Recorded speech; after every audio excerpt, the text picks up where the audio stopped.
The name Dolby is synonymous with entertainment. For over 5 decades, they've pushed the boundaries of immersive technology. Now, new technology has not only allowed for new products to be developed and new human experiences, of course, but new ways of storytelling are emerging too.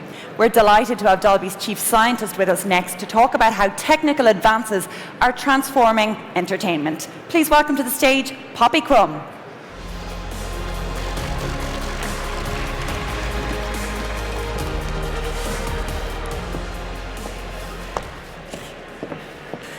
Hello. That's quite an act to follow. Amazing. So I'm going to stand here with a smiling face and tell you about a master of human mind control. And this is someone maybe some of you know. He's controlled the minds of billions of individuals across centuries. And his techniques were so successful that his followers created manifestos describing his methods. And those methods have affected and been used by individuals for eras, centuries now, to orchestrate human experience. Anybody have an idea who I'm talking about? Pardon? Time. Time would make it.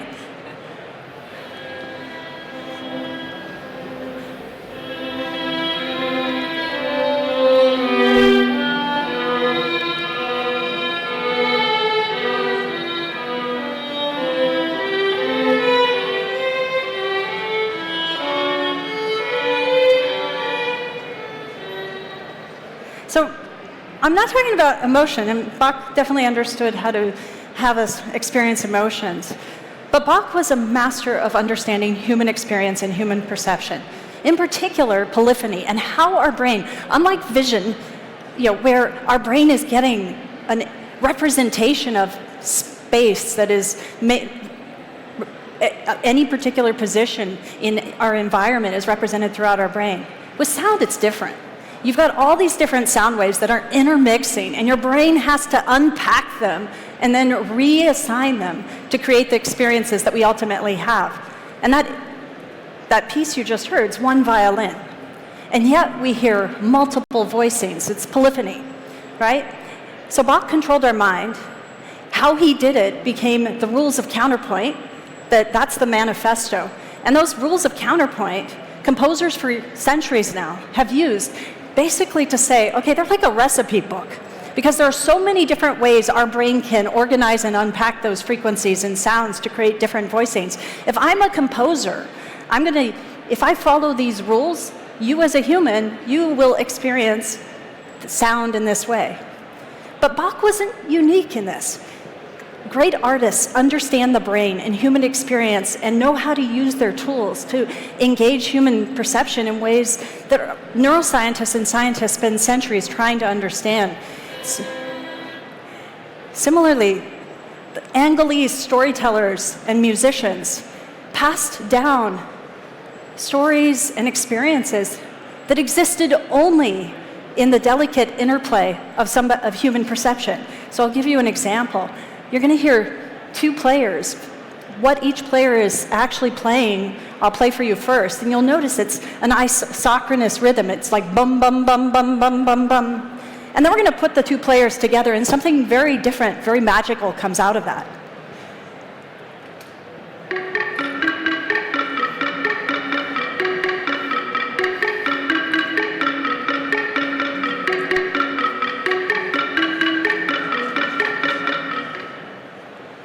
And here's what the other player is actually playing.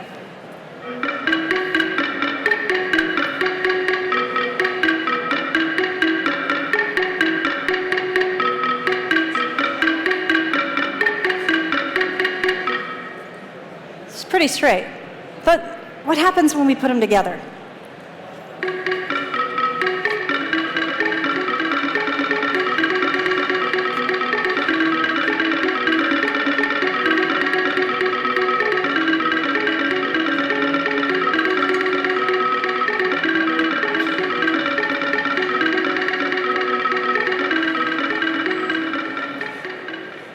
what you experience and the voicings you experience isn't coming from one player or the other, the parts that they carry on and take away with them and pass on through centuries.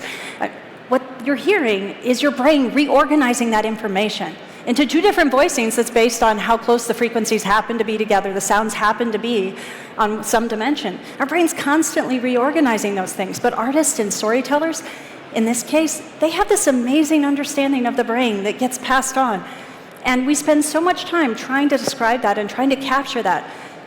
And so do these storytellers. These storytellers understand human experience and human perception in very sophisticated ways that as neuroscientists, we are always trying to capture.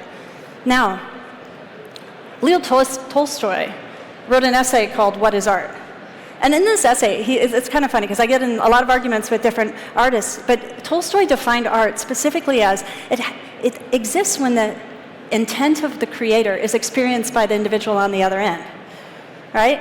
These were Tolstoy's philosophical musings. But in fact, today, we can actually know what you're feeling. With the ubiquity of sensors in our environment paired with machine learning, we can understand the internal human experience and be able to tell what Tolstoy, sort of take Tolstoy's musings to a completely different level. What we breathe, just sitting in this room together. There's a chemical composition of our breath that's giving a dynamic signature and constantly changing as our heart speeds up and our muscles tense. And it's changing with our emotions. We can see joy, fear, suspense, all in the chemical composition of our breath, and without any overt behavior. So for example, in this particular slide, if you look at those signatures, okay, this is the carbon dioxide level of an audience watching the Hunger Games. And you see 5 different audiences, different times a day, different people, different individuals. And hopefully you see each one of those audiences looks a lot like the other. We can actually predict exactly where Katniss's dress catches on fire. How many people in the audience have seen Free Solo?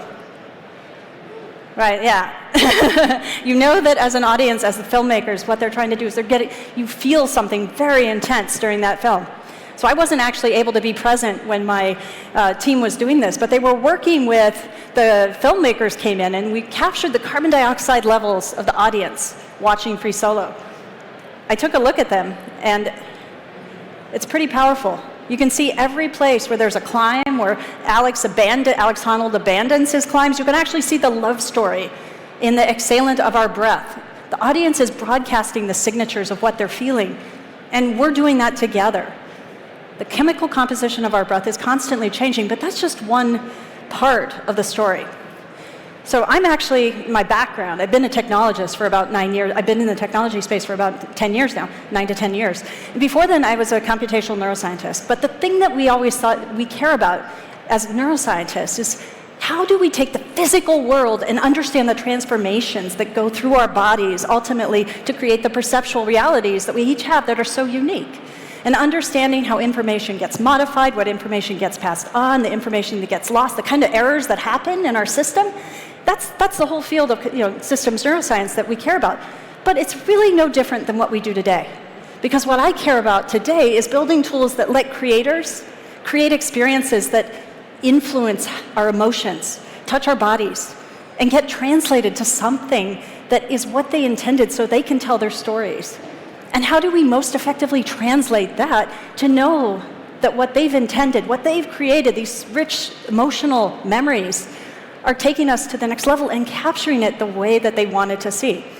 So the thing I want to tell you about is like how today there are so many transformations happening with our technology and our capacity that we are able to think about what that code for translating the human experience from the storytellers really is and taking it to a new level. It's not just about bits and pixels, but there's an emotional meaning in what they create that no matter who we are and where we're consuming that content, we want to make sure it's actually experienced.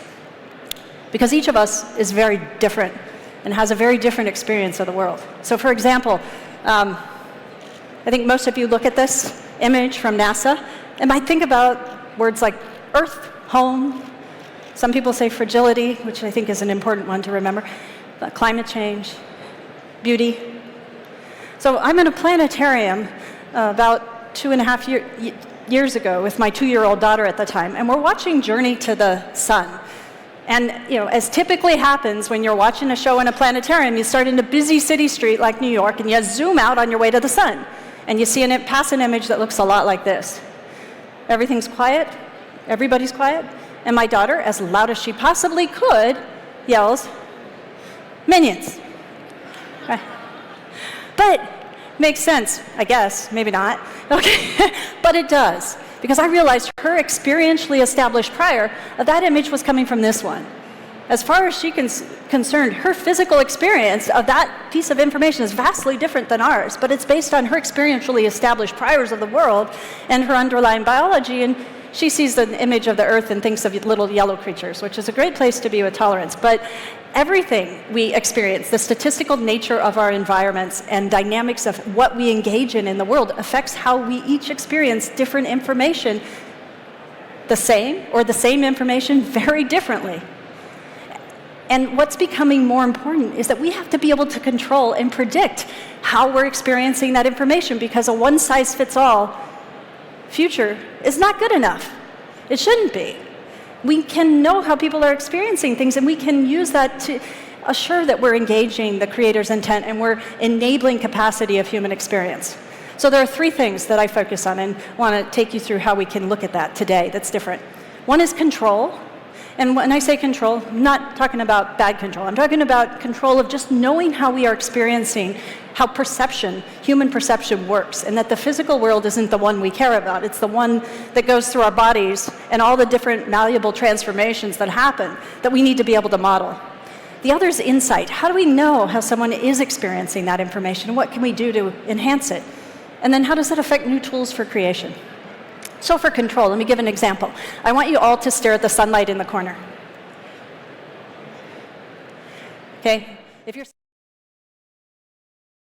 bubbles floating up and off the screen, and they seem to fly off the screen at an angle, right? So now shift your gaze to where the bubbles are. Okay? So when you shift your gaze to the bubbles, do you realize they're going straight up? Does everybody see that? Nod your heads. Yeah, you can shift your gaze back. You know the trick, but in fact, you experience it that way. This has to do with, what's going on is you have a horizontal gradient that's paired with a vertical motion, and when your gaze is directed on those bubbles, your brain separates those 2 trajectories. But guess what? When you're looking at the sunlight, your brain doesn't. And when those bubbles fall in your peripheral vision, your brain's integrating these 2 different trajectories, and you experience the world as some sort of integration. And it's different for every one of us. It makes you really terrified to get in an airplane after thinking about that, right? But the beauty here is, look, as a developer, I'm in a bad space if I don't know where you're looking. You have completely, vastly different experiences of the world, right?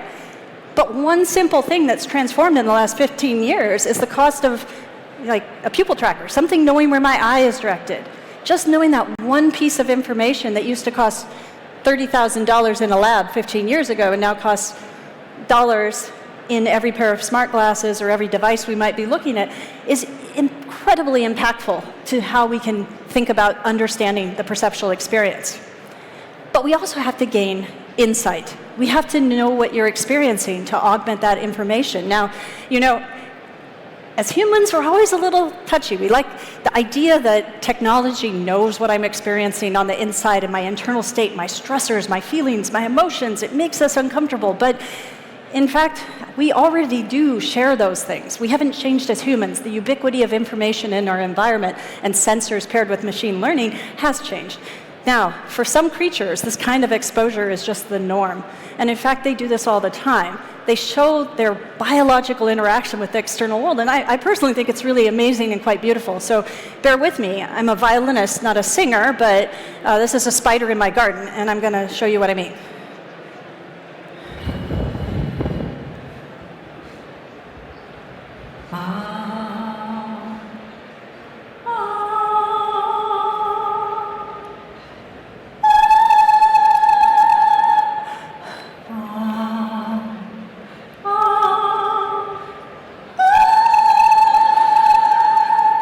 All right.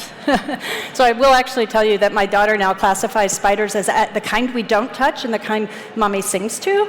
And she actually asked me to sing to a spider that was scaring her in the car the other day on the way to work, and I was like, oh, okay, I guess I can. But it's this really beautiful opportunity where biology is responding to the external world and revealing the inner one. Now, we think we're different than the spiders, but in fact, we're kind of the same in many different ways. So I want you to watch the diameter of your this pupil. There are 3 different ways your pupil can dilate. Your pupil might dilate because of changes in lighting, which just happened when we dimmed the lights that you're sitting here in. But it's also going to happen when you're engaged in content, when you're more engaged in a conversation. It'll happen also when your brain's having to work harder and you're experiencing what we call cognitive load.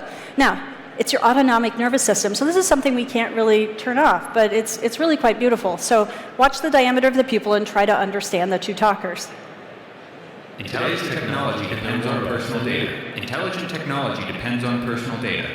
Intelligent technology depends on personal data. Intelligent technology depends on personal data. All right. So your autonomic nervous system does that. Your eye is responding to the world around you, as are other biological signatures. And it can give us great insight to what you're actually experiencing. There are many other signatures. So what do people think? This happens to be, I'll tell you, it's a trace of the conductance of your skin, of someone's skin. Okay? And they're watching some content. Anybody have a guess what they might be watching? Anyone? All right. Someone got it out there. Football or soccer, depending on where you are. But what's beautiful here is what looked like a trace that didn't have any semblance or meaning. You can actually perfectly predict exactly where the penalty kicks are in this trace. Human anticipation in storytelling, or when you walk into a job interview, anything in that way, your body's reacting, and it's very difficult to turn off. These are just looking at, you might know this as a lie detector test, but it's picking these up changes in the conductance.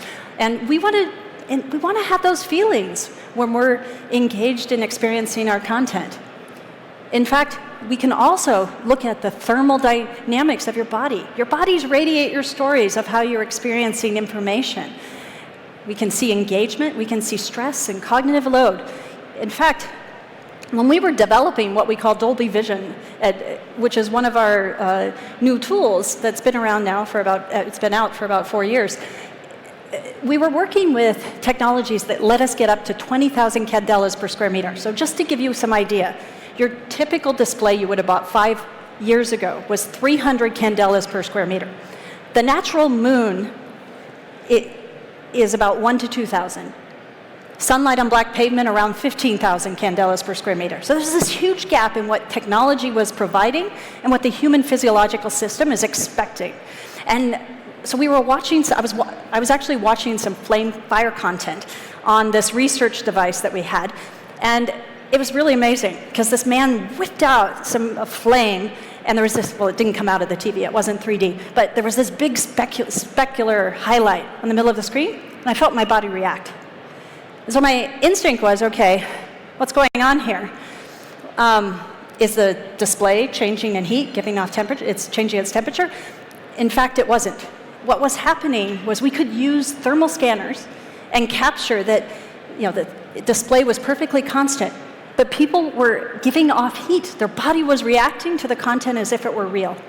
So just my knowledge of the fact it was flame, my body's saying, hey, I've never experienced fire that was that bright, and that just based on the image reaching my retina, I'm going to react to it as if it is real.